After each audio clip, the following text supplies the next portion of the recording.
사사기 2장 11절에서 23절까지 말씀입니다. 말씀을 봉독해 드립니다. 이스라엘 자손이 여호와의 목전에 악을 행하여 바알들을 섬기며 애굽 땅에서 그들을 인도하여 내신 그들의 조상들의 하나님 여호와를 버리고 다른 신들 곧 그들의 주위에 있는 백성의 신들을 따라 그들에게 절하여 여호와를 진노하게 하였으되 곧 그들이 여호와를 버리고 바알과 아스다롯을 섬겼으므로 여호와께서 이스라엘에게 진노하사 노략하는 자의 손에 넘겨주사 그들이 노략을 당하게 하시며 또 주위에 있는 모든 대적의 손에 팔아 넘기심에 그들이 다시는 대적을 당하지 못하였으며 그들이 어디로 가든지 여호와의 손이 그들에게 재앙을 내리시니 곧 여호와께서 말씀하신 것과 같고 여호와께서 그들에게 맹세하신 것과 같아서 그들의 괴로움이 심하였더라.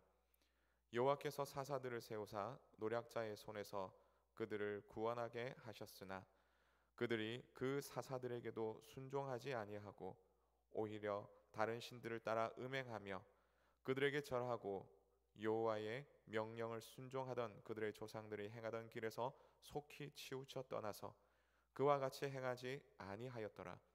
여호와께서 그들을 위하여 사사들을 세우실 때에는 그 사사와 함께 하셨고 그 사사가 사는 날 동안에는 여호와께서 그들을 대적의 손에서 구원하셨으니 이는 그들이 대적과 압박과 괴롭게 함을 받아 슬피 부르짖음으로 여호와께서 뜻을 돌이켜 쓰심 이거늘 그 사사가 죽은 후에는 그들이 돌이켜 그들의 조상들보다 더욱 타락하여 다른 신들을 따라 섬기며 그들에게 절하고 그들의 행위와 배역한 길을 그치지 아니하였으므로 여호와께서 이스라엘에게 진노하여 이르시되 이 백성이 내가 그들의 조상들에게 명령한 언약을 어기고 나의 목소리를 순종하지 아니하였은즉 나도 여호수아가 죽을 때에 남겨둔 이방 민족들을 다시는 그들 앞에서 하나도 쫓아내지 아니하리니 이는 이스라엘이 그들의 조상들이 지킨 것 같이 나 여호와의 도를 지켜 행하나 아니하나 그들을 시험하려 함이라 하시니라. 여호와께서 그 이방 민족들을 머물러 두사 그들을 속히 쫓아내지 아니하셨으며 여호수아의 손에 넘겨주지 아니하셨더라. 아멘. 오늘 읽은 본문을 가지고 무엇을 잡을 것인가라는 그런 제목으로 함께 말씀을 나누고자 합니다. 요즘 TV나 또 인터넷 뉴스에서 보도되고 있는 코로나 바이러스, 그로 인해서 1000명이 넘는 사람들이 확진자가 생기고 또 10명이 넘는 이 사망자가 생김으로 말미암아 온 국민이 많이 걱정하고 염려하고 있습니다.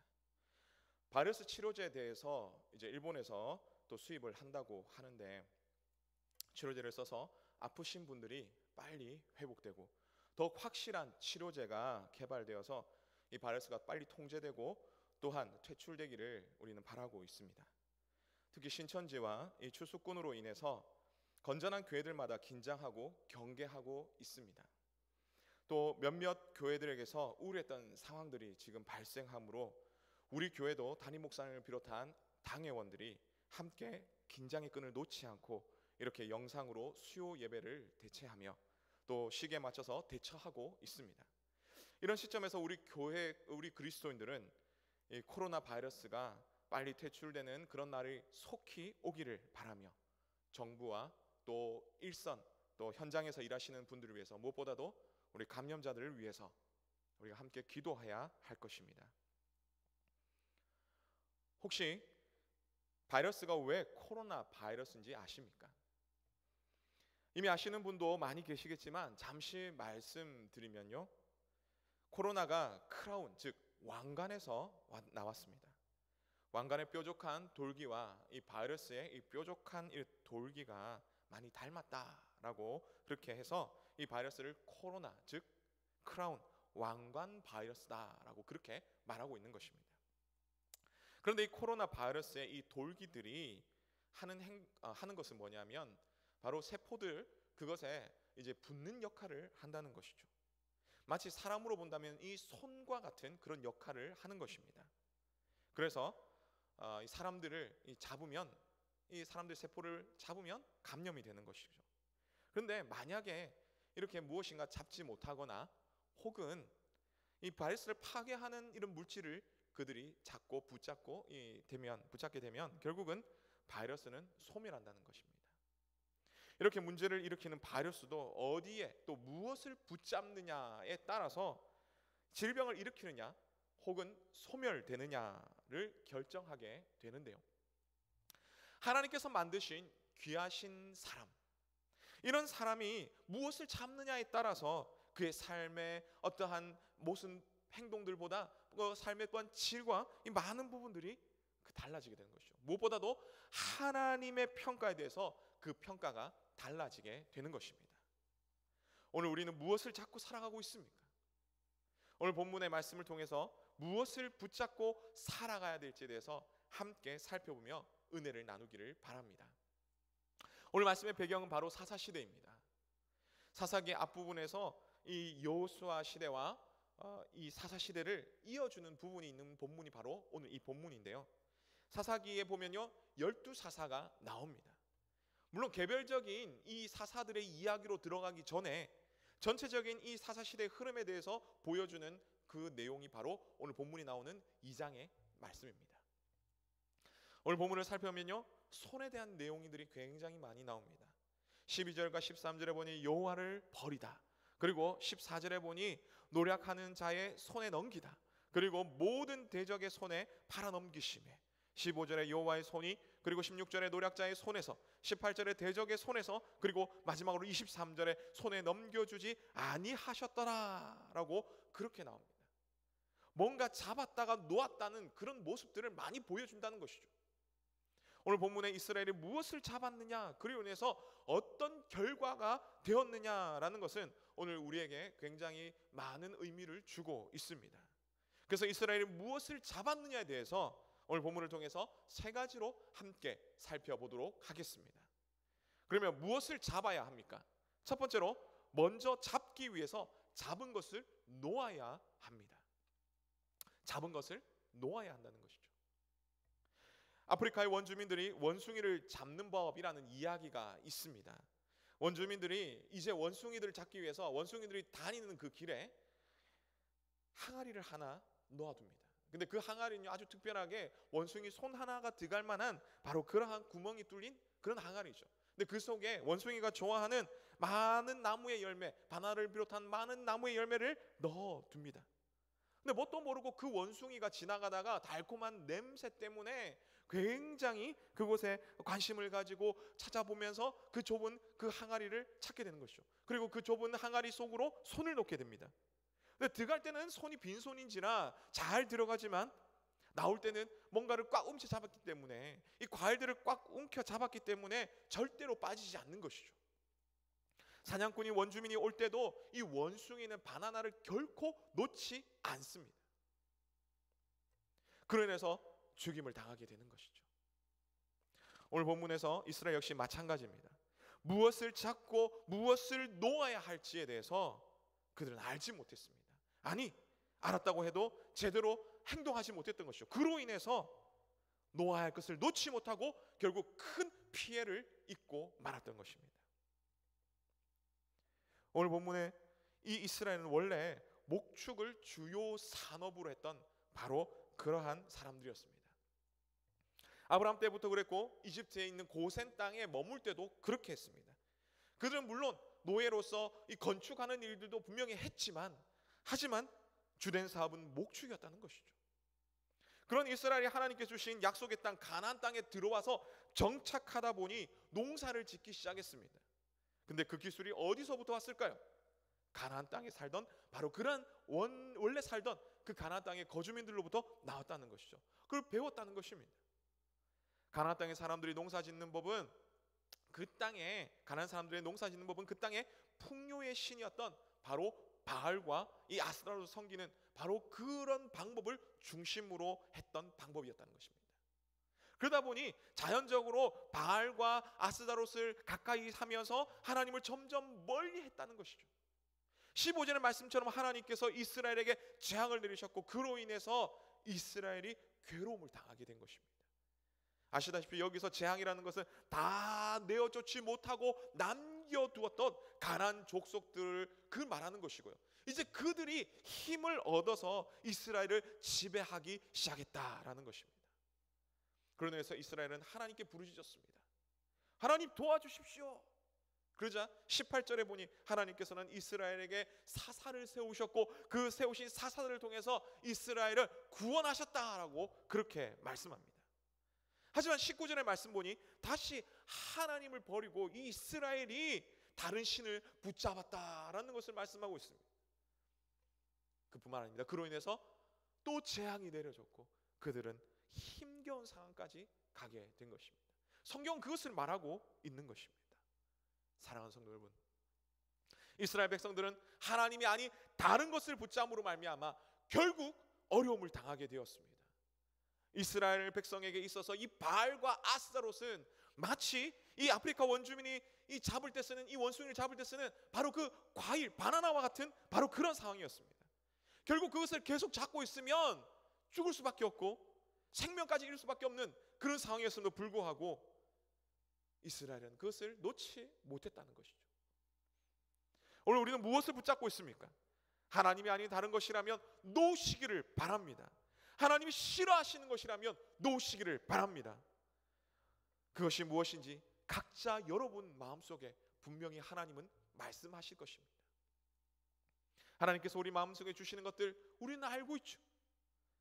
그런데 그것을 당장 놓는다는 것이 쉽지 않을 수 있습니다. 아니, 놓는 것은 어떻게 보면 죽을 수밖에 없다고 막 그렇게 느껴질 수도 있다는 것이죠.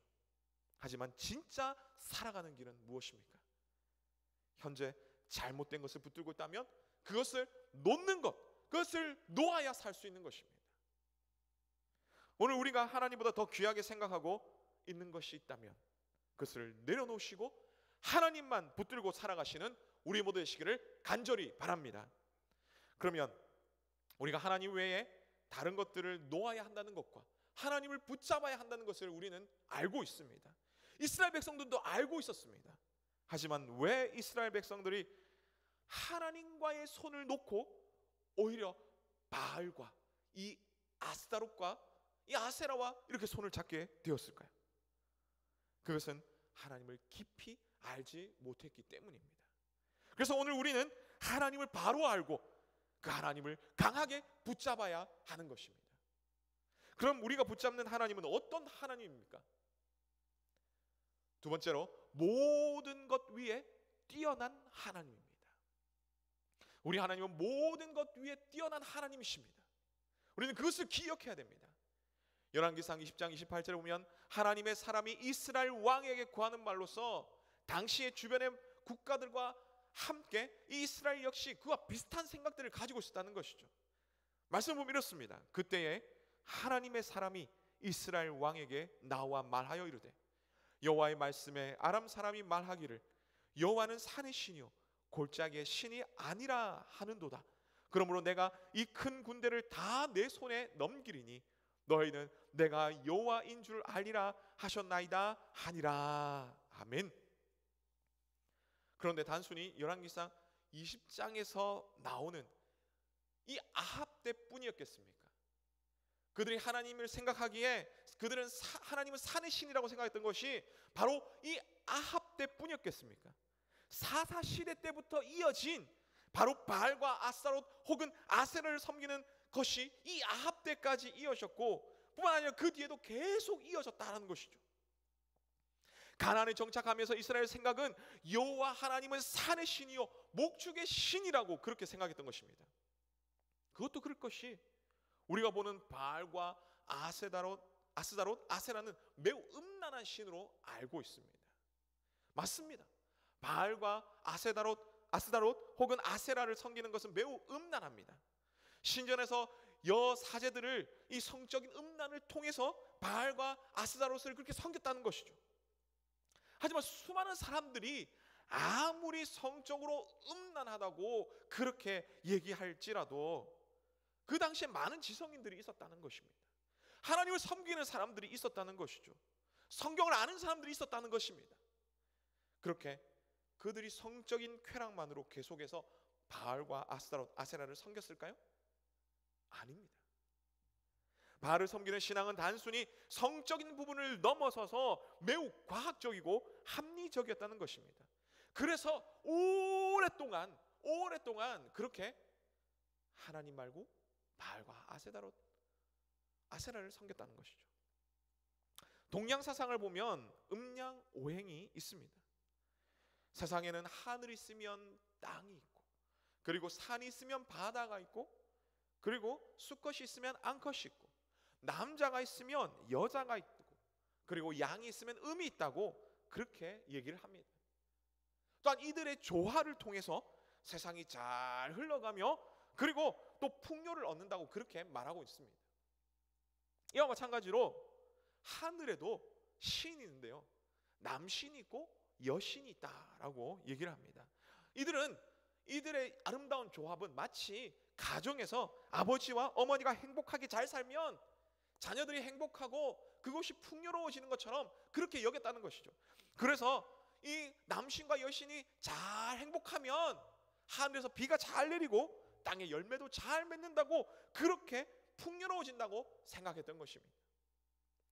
이 말은 어느 누구가 들어도 사실은 잘 이해할 수가 있는 것이죠. 아, 그렇구나, 동의할 수 있는 것입니다. 바알 신앙이 이런 신앙이었다는 것입니다.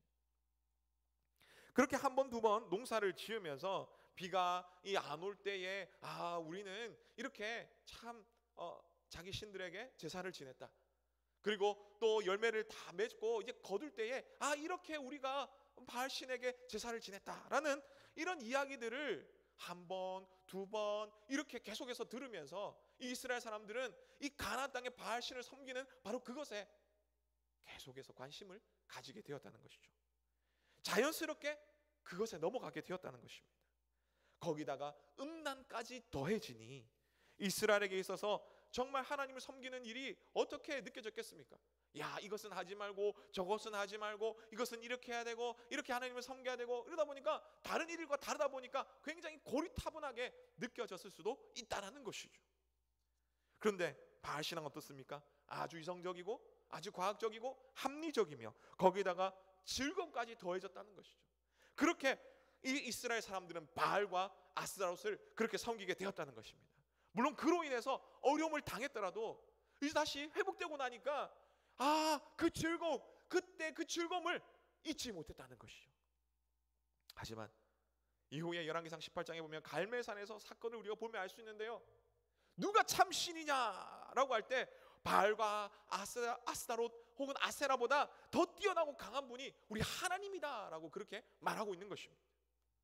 열왕기상 18장은 이제 사사시대로부터 비교한다면 굉장히 후대지만, 그보다 훨씬 더 전에 지금 이 사사시대 사람들이 알고 있을 만한 바로 그때 사건이 있다면 바로 출애굽기 7장부터 12장까지 나오는 10가지 재앙이라는 것입니다.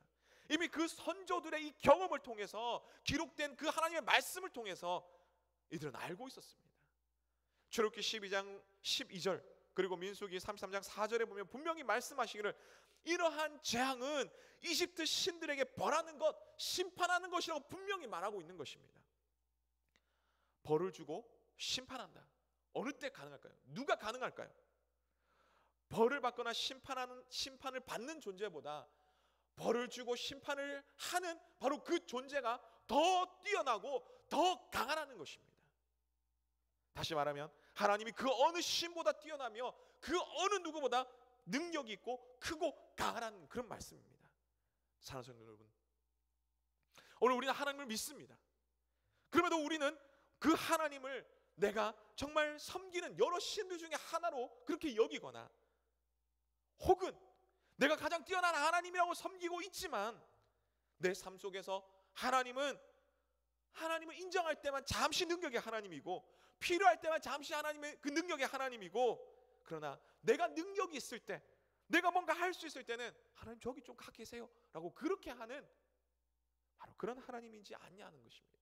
우리에게 하나님이 그런 존재가 아니냐는 것이죠. 이스라엘은 그렇게 행동했습니다. 어려울 때 하나님을 의지했습니다. 그래서 하나님께서 사사를 보내주셨고 하나님께서 이스라엘을 구원해 주셨다는 것이죠. 하지만 그 사사가 죽고 나니까 그들이 했던 것은 무엇입니까? 다른 어떤 것이 아니라 바알과 아스타롯, 아세라를 섬겼다라는 것입니다. 이스라엘 모습과 달라지는 우리 모두에게 간절히 바랍니다. 하나님은 능력의 하나님이십니다. 하나님은 그 어느 누구보다 뛰어난 하나님이십니다. 이것을 기억하며 믿음으로 언제나 어느 순간이라도 하나님만 섬기시는 그런 우리 모두의 시기를 간절히 바랍니다. 그러면 우리가 붙잡아야 하나님은 어떤 하나님입니까? 세 번째로 뜻을 돌이켜 치유하시며 회복해 하시는 하나님입니다. 뜻을 돌이켜 치유하시며 회복하시는 하나님입니다. 우리 본문 18절의 말씀을 함께 읽겠습니다. 시작. 여호와께서 그들을 위하여 사사들을 세우실 때에는 그 사사와 함께 하셨고 그 사사가 사는 날 동안에는 여호와께서 그들을 대적의 손에서 구원하셨으니 이는 그들이 대적에게 압박과 괴롭게 함을 받아 슬피 부르짖음으로 여호와께서 뜻을 돌이키셨음이거늘. 아멘. 오늘 우리는 이 말씀을 붙잡고 기도해야 됩니다. 이스라엘이 하나님을 떠나 힘들고 어려웠지만 그들이 돌이키고 하나님 앞에 부르짖을 때에 하나님께서는 진노 중에라도 다시 한번 돌이키시고 그들을 기억하시며 그들에게 사사를 보내셨고 그 이스라엘을 구원하셨다는 것입니다. 물론 19절에서 23절까지 말씀을 쭉 살펴보면요, 이 3장부터 나오는 12사사들에 대해서 쭉 이야기하기 위해서 그들 가운데, 이 이스라엘 가운데 그 많은 대적들을 두셨다라고 그렇게 말하고는 있습니다. 하지만 본문에서 하나님께서 말씀하시고 싶은 이 핵심적인 바로 그 말씀이 있다면 바로 오늘 읽었던 이 18절의 말씀이라는 것이죠. 하나님 고통 가운데 있는 이 이스라엘이 돌이킬 때에 하나님께로 향하기를 바라셨으며 또한 하나님께 부르짖기를 하나님께서는 원하셨다는 것입니다. 그럴 때 하나님의 능력의 하나님께서 이 이스라엘을 고치셨고 회복시켜셨다라고 말씀하고 있는 것입니다. 그런데 그 고치시는 하나님, 그 하나님은 어떤 하나님이셨습니까? 하나님은 백성의 고통을 들으시고 사사를 보내주셔서 회복시켜 주셨습니다. 뿐만 아니라 그것도 한 번, 두 번도 아니고 무려 12명의 사사를 보내셔서 끝까지 참으시고 끝까지 견디시며 끝까지 그들을 사랑하신 바로 그런 하나님이십니다. 그 하나님의 사랑이 언제까지 이어졌습니까? 계속해서 이어져서 결국은 하나님을 떠나서 원수 되었던 그 이스라엘 백성들뿐만 아니라 바로 오늘 우리까지 하나님께서는 때가 되매 독생자 예수 그리스도를 우리 가운데 보내시고 이 땅 가운데 보내주시고 하나님의 그 죽으심을 말미암아, 그 예수님의 죽으심으로 말미암아 우리 가운데 그 사랑을 보여주셨다라는 것입니다. 이런 하나님을 우리가 기억하기를 원합니다. 로마서 8장 32절에 보니까 자기 아들을 아끼지 아니하시고 우리 모든 사람을 위하여 내주시니가 어찌 그 아들과 함께 모든 것을 우리에게 주시지 아니하겠느냐라고 그렇게 말씀합니다. 여기서 모든 것이 무엇입니까? 생명, 즉 영생, 구원과 성령의 인도, 이 모든 것들이 이 말씀 안에 포함되는 것입니다. 그러나 지금 이 시점에서 이 모든 것이라고 우리가 봐야 될 것은 바로 하나님의 그 치료와 그 회복이라고 우리는 봐야 될 것입니다. 오늘 말씀처럼 이런 하나님의 회복과 하나님의 치유가 우리 가운데 가득하기를 원합니다. 우리가 믿고 섬기는 그 하나님은 치유와 회복을 충분히 줄 수 있는 그런 능력의 하나님이시기 때문입니다. 이런 하나님을 믿고 의지하시면서 우리 하나님께 간구함으로 이런 하나님의 은혜를 풍성히 누리시는 우리 모두 되시기를 간절히 바랍니다. 말씀 맺습니다. 현재 중국 우한에서 시작된 코비드-19, 한국 명칭으로 코로나19 바이러스로 인해서 전 세계가 굉장히 힘들어하고 있습니다. 어려움이 있습니다. 특별히 우리나라에서도 앞서 말씀드렸지만 1000명이 넘는 이 확진자와 그리고 10명이 넘는 이 사망자로 인해서 많이 불안하고 염려하고 있습니다. 코로나19 바이러스가 우리 대한민국을 비롯한 전 세계에서 빨리 통제되고 치료되며 퇴출되기를 간절히 바랍니다. 이런 시점에서 우리는 무엇을 해야 할까라고 할 때 오늘 이 말씀처럼 결국 하나님을 붙잡아야 한다라는 것입니다. 하나님을 붙잡아야 한다. 이런 하나님을 붙잡기 위해서 먼저 붙잡고 있던 하나님이 싫어하시는, 아니 하나님이 아닌 다른 것들을 모두 다 내려놔야 된다는 것이죠. 그것을 놓아야 합니다. 그리고 하나님을 붙잡아야 됩니다. 그러나 하나님을 바로 붙잡기 위해서는 우리가 무엇을 해야 됩니까? 하나님은 어떤 분이신지 알아야 되는 것이죠. 그 하나님 어떤 하나님이십니까? 모든 이들 위에 뛰어난 하나님이시라는 것입니다. 모든 이들 위에 뛰어난 하나님이십니다. 그 어느 누구도 비교할 수 없는 능력의 하나님이시라는 겁니다. 그리고 그 하나님이 우리를 사랑하시고 우리를 인도하시고 우리 가운데 치유하시고 우리를 회복하시는 바로 그런 하나님이시다라는 것을 우리는 기억해야 됩니다. 이렇게 우리 하나님을 제대로 알고 믿으며 또한 기도하며 붙잡음으로 말미암아 우리에게 당면한 이 어려움들을 하나님과 함께 이겨 나가시는 그런 우리 모두의 시기를 주님의 이름으로 축복합니다. 기도하겠습니다.